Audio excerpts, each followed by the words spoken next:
You ever notice how being alone can feel peaceful one day and painfully heavy the next? Same room, same silence, same chair, same window, same phone, lying face down like it's pretending not to exist. But one version feels like freedom, like you finally slipped out of a tight jacket you didn't realize you were wearing. And the other feels like the world quietly closed a door without telling you. Maybe it's happened to you. You cancel plans and feel instant relief. And then, later that night, you catch yourself checking your phone anyway. Not because you want to talk, but because you want proof that someone would talk if you asked. Or you walk through a crowded place, a cafe, a party, a subway surrounded by people, noise everywhere, and somehow you feel more invisible than you ever do alone. That's the part that messes with people. Because we're taught that loneliness is about being alone. But your brain doesn't agree. Being alone and being lonely aren't opposites. They're not even cousins. They're different emotional systems responding to different signals, and once you see that, the confusion starts to loosen its grip. And once you understand that, once you see what your mind is actually reacting to a lot of confusing feelings, suddenly start making sense. Because the difference isn't really about people. It's about choice. It's about expectation. And it's about the stories your brain starts telling when no one is around to interrupt them. Let's start with a version of alone that feels good. Picture this. It's late. The lights are low. The world feels distant. You finally sit down and nothing is demanding your attention. No one needs a reply. No one needs reassurance. No one needs you to be on. Your body exhales before your mind does. Your thoughts slow down, spread out, stop bumping into each other. This is solitude, the chosen kind. Psychologically, this matters more than we realize.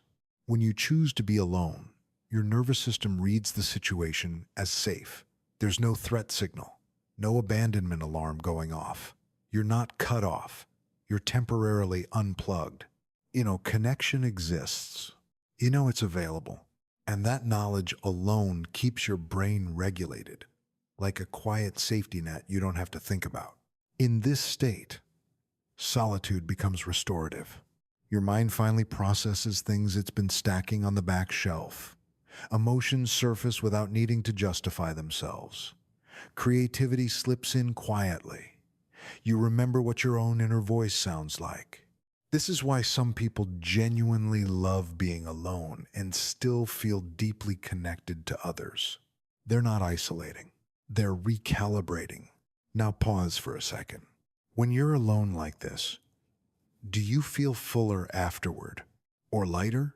Because then there's another version of being alone, and it feels nothing like that. Same quiet room, same stillness. But this time, you didn't choose it. Plans didn't happen. Messages slowed down. Or maybe you didn't reach out at all because reaching out felt risky or embarrassing, or like you'd be asking for something you're not sure you're allowed to want. You're not resting in the silence. You're waiting inside it. This is loneliness. And psychologically, loneliness isn't about the absence of people, it's about the absence of felt connection. Your brain treats social disconnection as danger.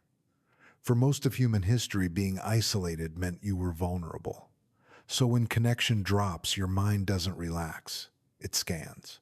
What did I do wrong? Why didn't they reply? Is this just how it's going to be now? Loneliness activates the same neural pathways as physical pain, which is why it doesn't just feel sad. It feels sharp, personal, heavy. And here's the cruel part. Loneliness makes you more self-critical. Self-criticism makes you withdraw.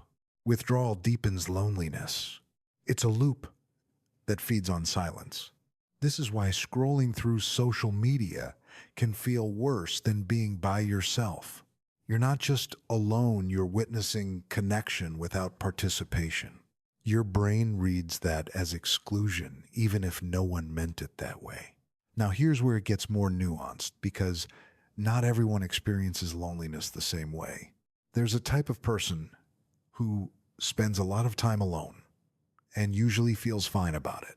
They're independent, self-contained, comfortable in their own head. They don't panic when plans fall through. They don't need constant interaction to feel okay. But under that independence is an unspoken condition. I'm okay on my own, as long as I know I matter. As long as invitations exist. As long as effort is mutual. As long as they feel chosen, even quietly, even indirectly. When that reassurance fades, loneliness hits them sideways. Not loud, not dramatic, just a subtle ache they don't immediately recognize. They'll say they're busy, or tired, or just not in a people mood lately. But what they're really feeling is the absence of acknowledgement. If this sounds familiar, you might struggle to admit loneliness, even to yourself, because you pride yourself on being low maintenance, on not needing much. But needing to be seen isn't weakness. It's human. Then there's another profile, almost the mirror image. This person is rarely physically alone. They're always around people. Work, family, friends, events, conversations fill their days. Their phone never stops lighting up. And yet, something feels empty. Because loneliness isn't solved by proximity. It's solved by emotional resonance. If you're constantly editing yourself, filtering thoughts, muting emotions, performing a version of yourself that fits the room, your brain never registers true connection. You're present, but not revealed. These are the people who feel loneliest after social gatherings, who go home more drained than before, who think, I talked so much, but no one really met me. That's not introversion. That's emotional isolation. And then there's a quieter kind of loneliness, one that shows up during transitions. New city, new job, new identity. Nothing is technically wrong, but everything feels slightly off, like you're standing on unfamiliar ground without a map. Your old connections don't quite fit who you're becoming. Your new ones don't know you well enough yet. Psychologically, you're between selves. Loneliness fills that gap not because you're rejected, but because you're unplaced. Your brain is asking, where do I belong now? And it hasn't found the answer yet. Here's the part most people miss. Loneliness isn't a verdict on your worth. It's feedback. It's your mind saying something meaningful is missing and it matters. The pain comes when we misread the signal. When we assume loneliness means we're unlovable instead of underconnected. When we drown it out with noise instead of asking what kind of connection we actually need. Because not all loneliness wants the same thing. Sometimes it wants rest. Sometimes it wants honesty. Sometimes it wants one real conversation instead of 10 polite ones. And sometimes it wants you to stop abandoning yourself while waiting for someone else to arrive. Being alone feels different than being lonely because one creates space and the other creates absence. One strengthens your sense of self. The other quietly erodes it, almost without you noticing. So here's the question I'll leave you with. When you're alone, do you feel grounded or hollow? And when loneliness shows up, what is it actually asking you for? Sit with that. And if you want to, share this with someone who might need to hear it too. If you enjoyed this video, don't forget to like and subscribe. Subscribe to the channel for more videos like this. Hit the like button if this helped you.